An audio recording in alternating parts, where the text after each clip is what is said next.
35 minute में प्रधानमंत्री नरेंद्र मोदी की विदाई का प्लान तैयार हो गया और आनन फानन में दिल्ली दरबार में एक ऐसा भूचाल आया कि दिल्ली दरबार ने जल्दीबाजी में अपने दो दूतों को काम पे लगाया।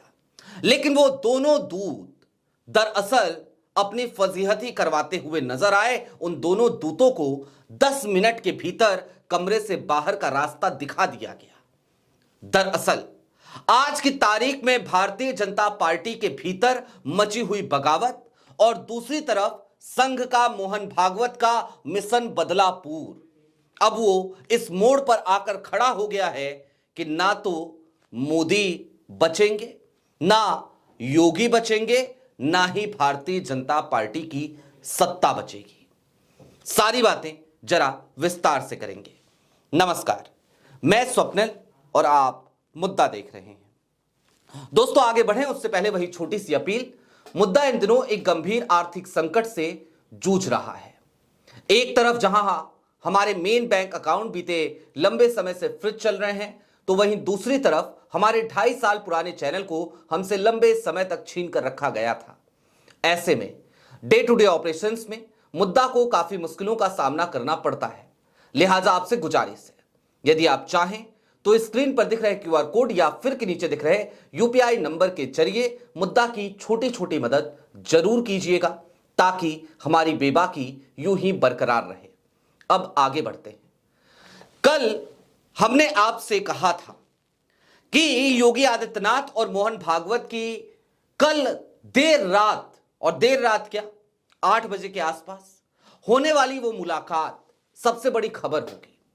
मुलाकात के बाद यदि कोई बयान आया तो वो भी बड़ी खबर होगी, और अगर कोई बयान नहीं आता है तो फिर वो सबसे बड़ी खबर बन जाएगी।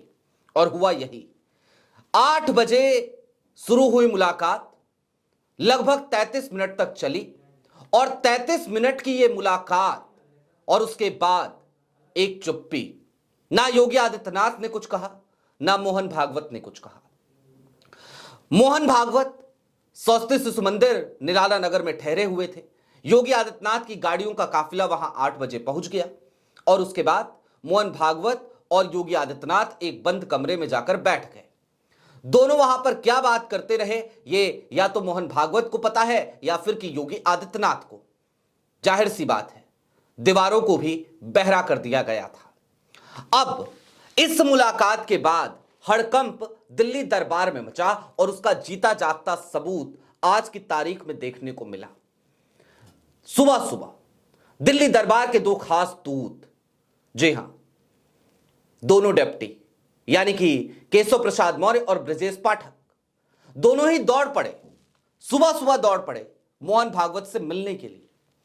ब्रजेश पाठक ने तो बाकायदा सुबह में अपने घर में बटुकों की पूजा की, अर्चना की, आराधना की, और उसके बाद मोहन भागवत का आशीर्वाद लेने पहुंचे। लेकिन जानते हैं मोहन भागवत ने क्या किया? 10 मिनट में दोनों लोगों को कमरे से बाहर का रास्ता दिखा दिया, सिर्फ 10 मिनट में। और अब जरा यह समझिए कि हमने क्यों कहा कि ना योगी बचेंगे ना मोदी बचेंगे, और संघ का यह मिशन बदलापुर अब भारतीय जनता पार्टी की सत्ता को भी डुबा देगा। सच तो यह है कि मोहन भागवत आज की तारीख में जो कुछ भी कर रहे हैं वो इसीलिए तो कर रहे हैं कि भारतीय जनता पार्टी की सत्ता बची रहे।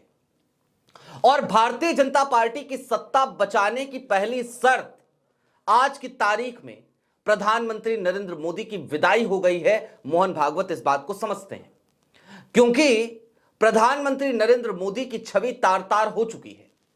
प्रधानमंत्री नरेंद्र मोदी के ऊपर ना जाने कौन से ग्रह नक्षत्रों का खेल चल रहा है कि वो कुछ भी करने जाते हैं तो हालत खराब हो जाती है, बंटाधार हो जाता है उस काम का, फजीयत होती है, थू-थू होती है। एआई समिट में देखा आपने, थू-थू ही हुआ।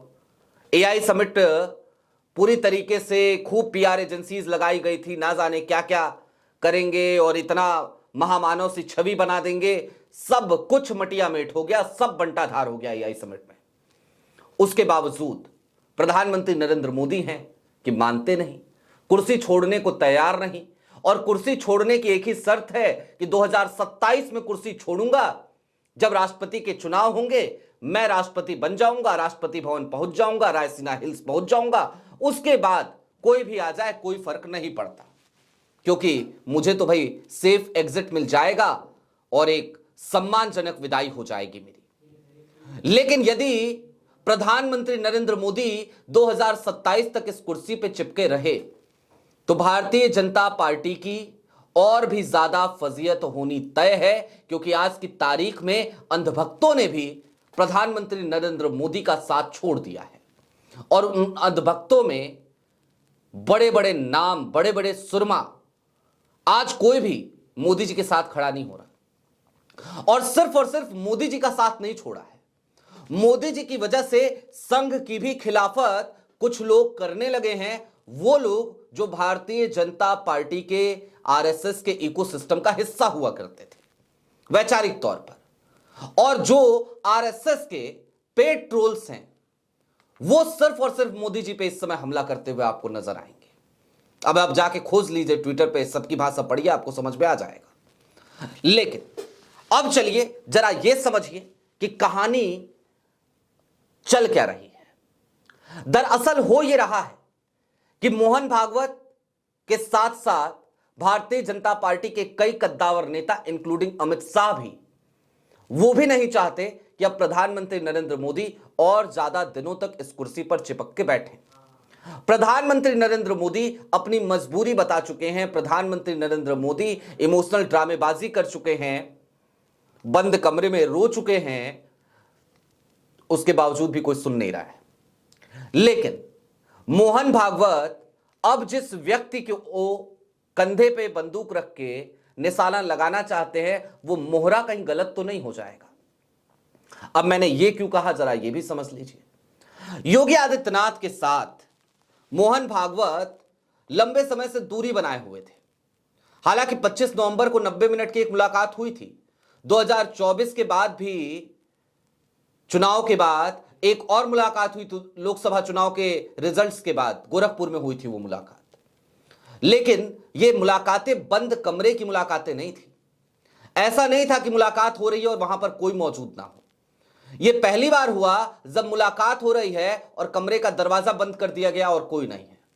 यह पहली बार हुआ है। लिहाजा यह बात तय मानिए कि दरअसल खिचड़ी तो कुछ और ही पक रही थी।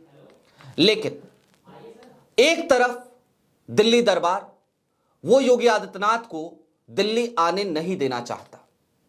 वो चाहता है कि ठीक है, अगर मोदी जी जाएं, गुजरात लॉबी चाहती है, अमित शाह साहब चाहते हैं कि अगर जाना ही है मोदी जी को तो जाएं।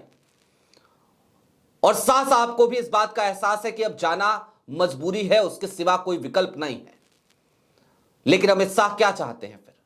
अमित शाह साहब को यह भी पता है कि वो प्रधानमंत्री नहीं बनेंगे और वैसे भी वो किंग मेकर बने रहना चाहते हैं, किंग बनने का कोई शौक नहीं है। लेकिन ऐसे में अमित शाह तो ये चाहते हैं कि या तो किसी को महाराष्ट्र से बुला लिया जाए या किसी को असम से बुला लिया जाए, क्योंकि वो महाराष्ट्र वाले हों या फिर कि वो असम वाले हों, वो गुजरात लॉबी के मातहत ही काम करते नजर आएंगे। लेकिन दूसरी तरफ मोहन भागवत ने एक नई जंग छेड़ दी है। मोहन भागवत अब कोई ऐसा चेहरा चाहते हैं जो चेहरा सशक्त भी हो, जो चेहरा संघ के साथ चल सके। कोई ऐसा चेहरा चाहते हैं जो चेहरा कम से कम सीधे तौर पर गुजरात लॉबी को टक्कर दे सके, क्योंकि अब संघ की लड़ाई सिर्फ और सिर्फ प्रधानमंत्री नरेंद्र मोदी को कुर्सी से हटाने की नहीं है, बल्कि उसकी लड़ाई गुजरात लॉबी के प्रभाव से पूरी की पूरी भारतीय जनता पार्टी को मुक्त कराने की है। सोचिए ना, आरएसएस की वजह से भारतीय जनता पार्टी का जन्म होता है और आज की तारीख में भारतीय जनता पार्टी वो इस दंभ में है कि आरएसएस का क्या लेना देना हमसे। आरएसएस लोकसभा चुनाव में उसे किनारे लगा दिया गया, ठिकाने लगा दिया गया। आरएसएस की मर्जी से जो 30-40 टिकट होने चाहिए थे मिनिमम, वो भी नहीं हो पाए। तो जाहिर सी बात है, मोहन भागवत जब देख रहे हैं कि आरएसएस का वर्चस्व भारतीय जनता पार्टी की नजर में गुजरात लॉबी के आने के बाद से खत्म हो गया है, तो वो कम से कम उस वर्चस्व को वापस पाना चाहते हैं और इसीलिए वो चाहते हैं कि योगी आदित्यनाथ को एक मोहरा बनाया जाए और उनको आगे लेकर के आया जाए।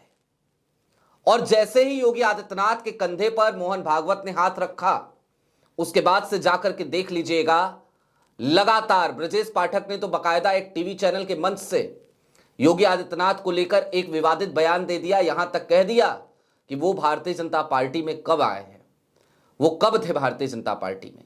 इस तरीके की भाषा का इस्तेमाल ब्रजेश पाठक ने योगी आदित्यनाथ तक के लिए कर दिया है। अब चलते चलते यह समझिए कि कहानी अब उस दिशा में बढ़ चली है जहां पर किसी के हिस्से कुछ नहीं आने वाला। एक तरफ दिल्ली दरबार योगी को निपटाने में लग जाएगा, दूसरी तरफ योगी दिल्ली दरबार को और गुजरात लॉबी को निपटा रहे होंगे, और तीसरी तरफ इन दोनों के वर्चस्व की लड़ाई के चक्कर में भारतीय जनता पार्टी की मट्टी पलीत हो रही होगी। ना भाजपा की सत्ता रहेगी, ना योगी रहेंगे, ना मोदी रहेंगे। रही बात संघ की, तो संघ तो रहेगा ही, और संघ तो इसलिए रहेगा क्योंकि संघ तो खुद ही चिल्ला चिल्ला के कहता है कि भाई हमारा राजनीति से क्या लेना देना। लेकिन हां, यह संघ का मिशन बदलापुर है, यह मोहन भागवत का मिशन बदलापुर है। इस मिशन बदलापुर के मुख्य चेहरे, प्रमुख चेहरे बनने की ओर तेजी से अग्रसर हैं योगी आदित्यनाथ। और कुल मिलाकर 33 मिनट की उस बैठक में लगता तो यही है कि प्रधानमंत्री नरेंद्र मोदी की विदाई का प्लान तैयार हो चुका है। और यह बात, इसकी भनक, इसकी खबर दिल्ली दरबार को भी है, तभी तो सुबह सुबह 2 दूध दौड़ा दिए गए थे। लेकिन मोहन भागवत का एक्शन कि उन्होंने 10 मिनट में दोनों को बाहर का रास्ता दिखा दिया, यह भी इस बात पे मुहर लगाता है कि अब मोहन भागवत मानने वाले तो हैं नहीं। आपकी क्या राय है, कमेंट बॉक्स में जरूर बताइएगा। अभी के लिए दीजिए इजाजत। चलते चलते फिर वही अपील, चैनल पे नए हो तो सब्सक्राइब करते हुए जाइएगा, सक्षम हो तो मुद्दा की छोटी छोटी मदद जरूर कीजिएगा। बहुत शुक्रिया।